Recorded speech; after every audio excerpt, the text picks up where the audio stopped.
విశ్లేషకులు బండారు రామ్మోహన్ గారు జాయిన్ అయ్యారు. రామ్మోహన్ గారు నమస్తే అండి. ఎస్ రామ్మోహన్ రావు గారు చెప్పండి సార్. రాజశేఖర్ గారు ఎస్ ప్రధానంగా రెండు పార్టీల వర్షన్ అంటే ఇటువైపు ప్రధానంగా చాలా కీలకంగా వినే ఉంటారు. భౌగోళిక తెలంగాణ, సామాజిక తెలంగాణ ఈ రెండు అంశాల కవిత మాట్లాడుతున్నారు.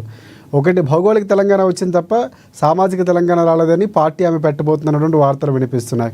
ఇటువైపు కేటీఆర్కి సంబంధించి అధినేతగా చేయబోతున్నారు, అధ్యక్షుడిగా చేయబోతున్నారు. దానికి హరీష్ రావుకి సానుకూలత లేదు అనే సందర్భంలో ఆయన ఒత్తాసు పలుకుతూ ఒక ప్రెస్ మీట్ పెట్టారు.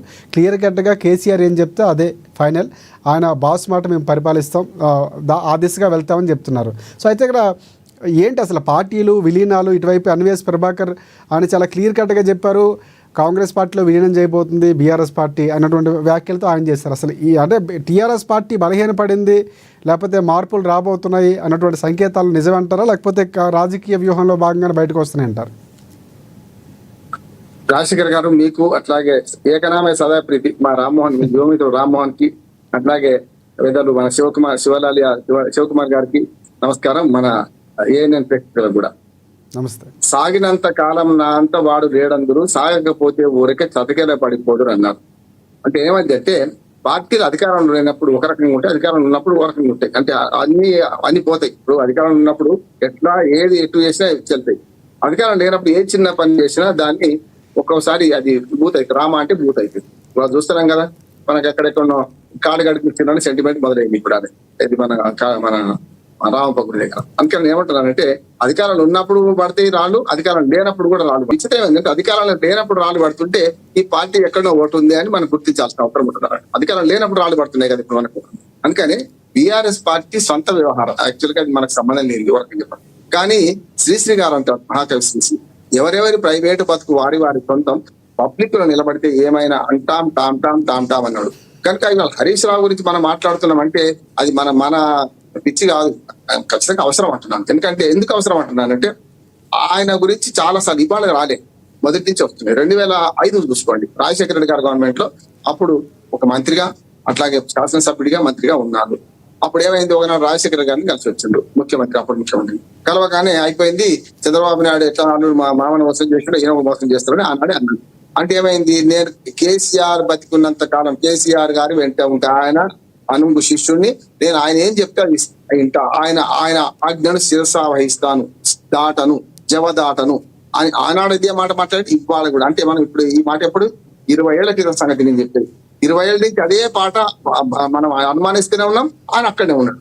కనుక హరీష్ రావు గారి పట్ల ఇప్పుడు కాంగ్రెస్ కో బీజేపీకో నాకో మీకో పని లేదు, కానీ హరీష్ రావు కీలకమైన నాయకుడిగా ఆయన గురించి కొన్ని చర్చలు వస్తున్నాయి. ఎందుకంటే ఇటీవల ఏమైంది, రాజశేఖర్ గారు మనం వెల్కదుర్తి సభలో ఆయన ఫోటో ఎందుకు పెట్టలేదు, ఆయన ఫోటో పెట్టకపోతే కవిత ఫోటో ఎందుకు పెట్టలేదు, ఇంకా మండయ్య ఫోటో ఎల్లయ్య ఫోటో ఎందుకు పెట్టలేదు అని సమస్య వస్తుంది. నేనేమంటున్నానంటే ఆనాడు బీఆర్ఎస్ చేసిన పని సరైంది అంటున్నారు. ఎందుకు సరైంది అంటే ఇప్పటికే కుటుంబ సభ్యులు నలుగురే ఉన్నారా, సంతోష్తో సహా కేసీఆర్ కాక 4 పిల్లలు అంటున్నారు. ఆ విమర్శ మళ్ళీ వచ్చేది కదా. రెండోది అక్కడ ఏంటంటే ఒక యాజ్ అడ్వకేట్ గా లీగల్ గా చెప్తున్నాం, ఒకరేమో అధ్యక్షుడు పార్టీకి, ఒకరేమో కార్యనిర్వాహక అధ్యక్షుడు అంటే వర్కింగ్ ప్రెసిడెంట్. ఈ ఇద్దరికి మించి ఒక్క ఫోటో పెట్టినా రామ్మోహన్ ఫోటో ఎందుకు పెట్టలేదని విమర్శ వచ్చేది కదా. అందుకని ఏమంటున్నా అంటే వాళ్ళు వాళ్ళ పార్టీలో ఒక క్రమశిక్షణ పాటించి ఇంతకంటే మించి వద్దనుకున్నారు. దానికి ఒడిగొడ్డు మీద ఏకల్పించాల్సిన అవసరం లేదు. నెంబర్ 1 అంటే కేసీఆర్ ఫోటోలు రెండే ఉన్నాయి. ఎందుకంటే కారణం అది ఆయనే దాన వీర శూరకర్ణ సినిమా చూపించిండు, ఆయనే స్వాగతం చెప్పిండు, ఆయనే ఖామోష్ అన్నాడు, ప్రజలు మెయింటైన్ చేసుకుంది ఆయనే మన వందన ప్రమాణపడదాకా చూడండి మీరు. అంటే మన పేదగా మృతులకు సంతాపం నుంచి సంతాప తీర్మానం నుంచి మొదలుకొని చివరి వరకు ఒక్క ఎర్రవల్లి దయాకర్ రావు జిల్లావాడు కనుక సీనియర్ మంత్రి సీనియర్ నాయకుడు కనుక ఒక 2 నిమిషాలు మాట్లాడి చదువుకు రాసుకొచ్చింది, అయిపోయింది. నేను ఆ సభ గురించి మాట్లాడదలుచుకోలేదు. ఆ సభలో 2 ఫోటోలు నేను పెట్టిందని సమస్య వస్తుంది. మనం అంటలేం, ప్రజలు అనుకుంటున్నారు, దాన్ని మనం చర్చిస్తున్నాం. ఇప్పుడు శివలాల్ గారో లేకుండా మీరో నేనో దాన్ని చర్చి దాన్ని లేపలేదు, ప్రజలు అనుకున్నారు నిజమే.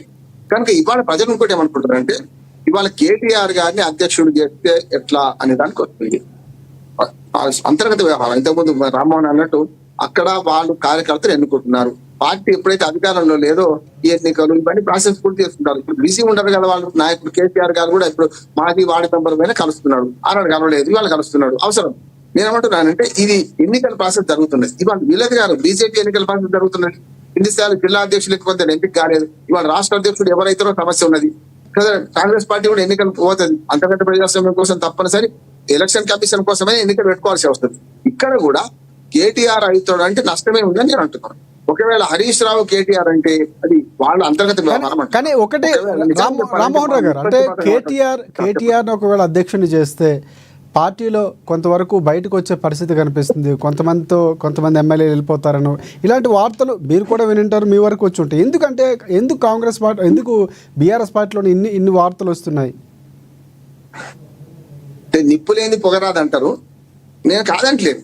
నిజంగానే అంటే ఈ మధ్య కవిత చేస్తున్నటువంటి వ్యాఖ్యలు, నాపై విమర్శలు వస్తున్నాయి, ఎవరు పట్టించుకోవట్లేదు, స్పందించట్లేదు, ఇంకా నేను గట్టిగా స్పందించాల్సి వస్తుంది, నా మీద దాడి చేస్తే 6 నెలల్లో జైల్లో ఉన్నా, మళ్ళీ ఎందుకు పార్టీ పట్టించుకోవట్లేదు అనేటువంటి ఒక అసహనం వ్యక్తం చేస్తూ ఆమె ప్రసంగం మాట్లాడినటువంటి మాటలు మీరు వినే ఉంటారు. అంటే నువ్వు సార్ నేను పబ్లిక్ లైఫ్ లో మాట్లాడే మాట చెప్తాను. ఇప్పుడు ఇంతకు శివలాల్ గారు అన్నారు ఏంటంటే మన కవిత వేరే కేసీఆర్ ఫోటో ఎందుకు పెట్టుకోలేదు, సమస్య వస్తుంది కాదంటలేదు. అన్నింటినీ ఇప్పుడు పార్టీ లైవ్ లో ఉన్నప్పుడు విమర్శలు అన్ని వస్తాయి.